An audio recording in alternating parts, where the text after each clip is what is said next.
सोनू शर्मा जी, आपसे मेरा सवाल यहाँ पर यह है कि कंपनियों कहा गया है कि वो एक मॉनिटरिंग मैकेनिज्म को कंपनी में स्थापित करे।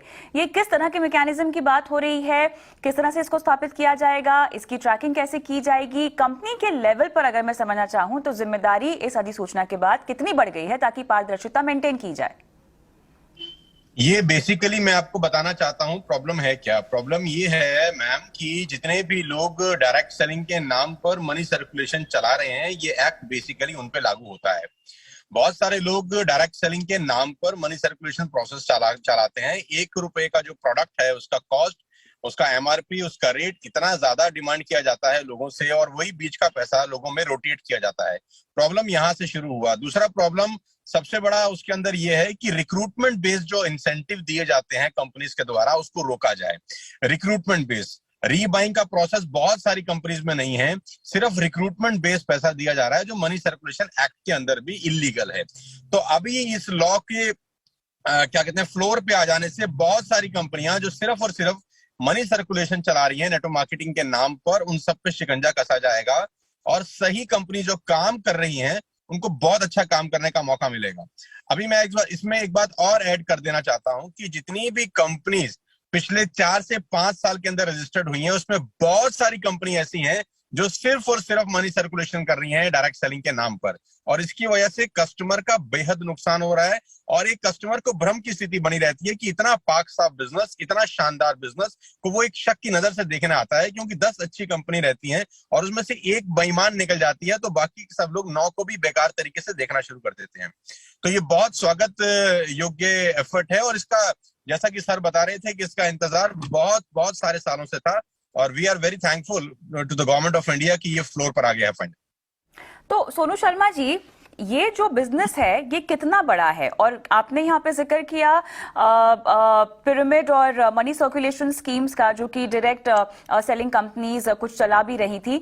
अब इस अधिसूचना के बाद इस तरह की चीजों पर, इन तरह के मामलों पर किस हद तक रोक लगेगी? इंडस्ट्री के विस्तार को लेकर ये कितना बड़ा कदम है? अभी फिलहाल अगर हम देखें तो मार्केट कैप के लिहाज से इन कंपनीज का कितना प्रपोर्शन है, और कितनी जरूरत थी इस तरह की अधिसूचना की, ताकि ग्राहकों को यह समझ में आए कि उनकी हितों का ख्याल रखने के लिए कोई ना कोई है, एक बॉडी है जो जिम्मेदारी लेती है, और आप अपनी शिकायत भी उन तक पहुंचा सकते हैं।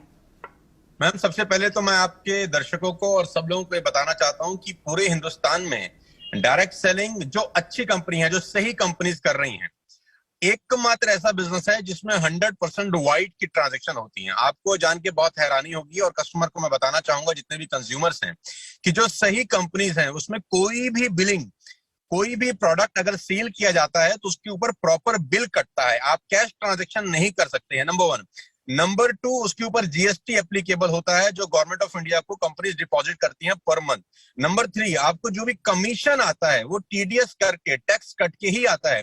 ये एकमात्र ऐसा प्रोफेशन है पूरे हिंदुस्तान के अंदर जहां 100% ट्रांसपेरेंसी होती है और लीगल सिस्टम अपनाया जाता है।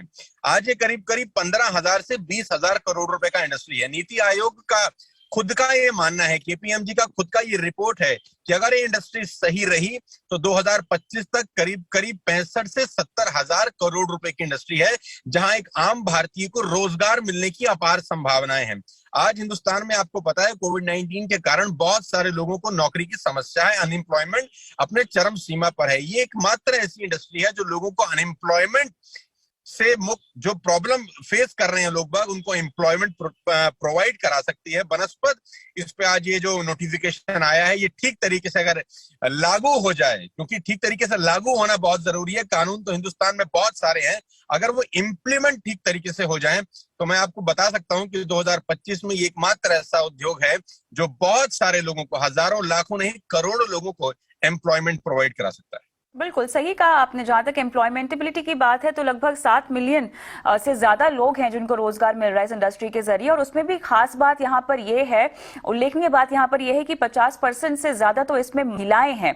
और जिन अधिसूचना नियमों की हम बात कर रहे हैं, और इन कंपनियों को लगभग 90 दिनों में जो है इनकी इम्प्लीमेंटेशन और इन नियमों को कंप्लाई भी करना होगा। तो खन्ना साहब, सवाल अब यहाँ पर यह उठता है कि हम डायरेक्ट सेलिंग की जब बात करते हैं तो बहुत सारे अंतर्राष्ट्रीय ब्रांड्स का नाम यहाँ पर आता जाता है।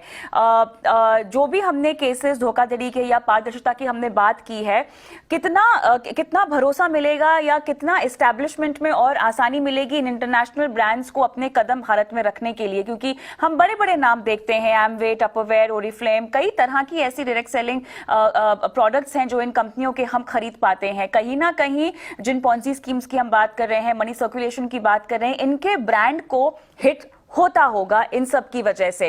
अब ये ब्रांड्स किस तरह से स्टैंड आउट करेंगे? देखिए, जो मनी सर्कुलेशन स्कीम है वो इन रूल्स में कवर नहीं होते। तो कोई मनी सर्कुलेशन स्कीम अपने आप को डायरेक्ट सेलर कह के अपना काम नहीं कर सकता। ये एक इसकी इन रूल्स का एक फायदा होगा। उससे क्या होगा कि जो ये नंबर 2 का काम कर रहे हैं उनको पारदर्शिता अपनानी पड़ेगी और उसमें वो पकड़े जाएंगे। और इसका मतलब यह है कि जो नंबर 2 का काम करने वाले हैं उनके लिए मुश्किल हो जाएगा डायरेक्ट सेलिंग से अपने बिजनेस को बढ़ाना, क्योंकि इन रूल्स को वो फॉलो नहीं कर पाएंगे, और फॉलो करेंगे तो फिर वो एक्सपोज होंगे तो उनका बिजनेस जिस तरह वो चल रहे हैं उस तरह चल नहीं पाएगा। ऐसा मेरा मानना है। अब सोनू जी को क्या लगता है ये वो बताएंगे। जी सोनू जी। मैम, हम लोग जब इस नोटिफिकेशन के ऊपर चर्चा कर रहे थे बहुत साल से, I am in the industry from the last 20 years, हम लोगों का डिमांड था कि कोई भी व्यक्ति डायरेक्ट सेलिंग कंपनी जब तक एक x amount government of India को डिपॉजिट नहीं करता खोल ही ना सके। हमारे बहुत सारे सजेशंस थे, बहुत सारे हम लोगों ने सुझाव सरकार को दिए, प्रीवियस गवर्नमेंट को भी दिए, और ये नया गवर्नमेंट है यहाँ पर भी बहुत सारी मीटिंग्स हुई। बैक टू बैक फिक्की के साथ हम लोग कोऑर्डिनेशन में थे, टच में थे कि एक लमसम अमाउंट भी as a security amount deposit कराए कोई भी कंपनी अगर अपना डायरेक्ट सेलिंग बिजनेस शुरू करना चाहती है। बिकॉज होता क्या है, 4 कंप्यूटर लगाए, 4 लोग बैठे और अपना डायरेक्ट सेलिंग बिजनेस शुरू कर लिया, और डायरेक्ट सेलिंग के नाम पर कुछ भी ऊट पटांग बेचना शुरू कर दिया। वो प्रोडक्ट बेचने शुरू कर दिए जिसका रीबाइंग ही नहीं है, वो प्रोडक्ट जिसका क्वालिटी बहुत खराब है, वो प्रोडक्ट जिसका प्राइस इतना ज्यादा है कि एक आम आदमी की पहुंच से बहुत ज्यादा है। अब इस नोटिफिकेशन के द्वारा सर जो बता रहे थे खन्ना साहब, मैं बिल्कुल उनसे इत्तेफाक रखता हूं कि असली और नकली, जिसको कहते हैं दूध और दूध का दूध, पानी का पानी, ये हो जाएगा। और एक कंज्यूमर जो एक सयाना कंज्यूमर है, एक सया कस्टमर है जो अपना करियर बनाना चाहता है इस फील्ड में, वो बिंदास होकर इस प्रोफेशन को ज्वाइन कर सकता है और अगले 4 से 5 साल के अंदर अपने सारे के सारे सपनों को पूरा कर सकता है। अच्छा, जिस शिकायत के निपटारे की हम बात कर रहे हैं सोनू जी, ये ग्रीवांस रिड्रेसल की पूरी प्रक्रिया क्या होगी? अगर मैं एक ग्राहक हूं जिसे अपनी शिकायत का निपटारा करवाना है या अपनी शिकायत पहुंचवानी है, तो ये पूरी प्रक्रिया क्या होगी? किस तरह से मुझे अप्रोच करना होगा और शिकायत का निपटारा कैसे होगा? मैम, उसके लिए पूरा नोटिफिकेशन एक बार पढ़ना बहुत जरूरी है, क्योंकि नया नोटिफिकेशन अभी पूरा पब्लिश हुआ है। उसमें क्या अमेंडमेंट किए गए हैं, क्योंकि सितंबर में भी ये नोटिफिकेशन आया था, 2014 से चल रहा है ये एक्चुअली प्रोसेस। तो एक बार उसको पढ़ना पड़ेगा कि क्या अमेंडमेंट्स हुए हैं, क्या चेंजेस हुए हैं, उसके बाद इसके बारे में बात की जा सकती है। खन्ना साहब, आप बताएंगे ग्रीवांस कि हर डायरेक्ट सेलिंग कंपनी को ग्रीवेंस ऑफिसर नॉमिनेट करना पड़ेगा, जिसको कोई भी कंज्यूमर अपनी ग्रीवेंस भेज सकता है, ऑफलाइन या ऑनलाइन।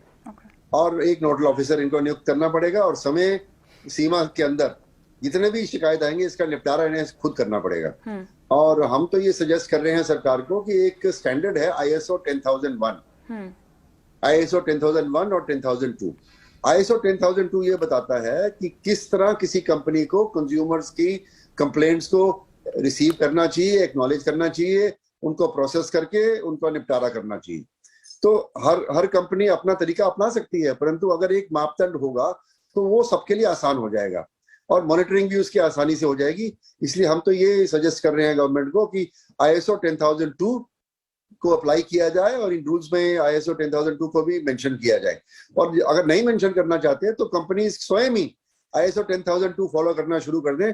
वो एक ग्लोबल स्टैंडर्ड है कंज्यूमर कंप्लेंट रिड्रेसल का, और उससे उनकी कंपनी की साख बढ़ेगी।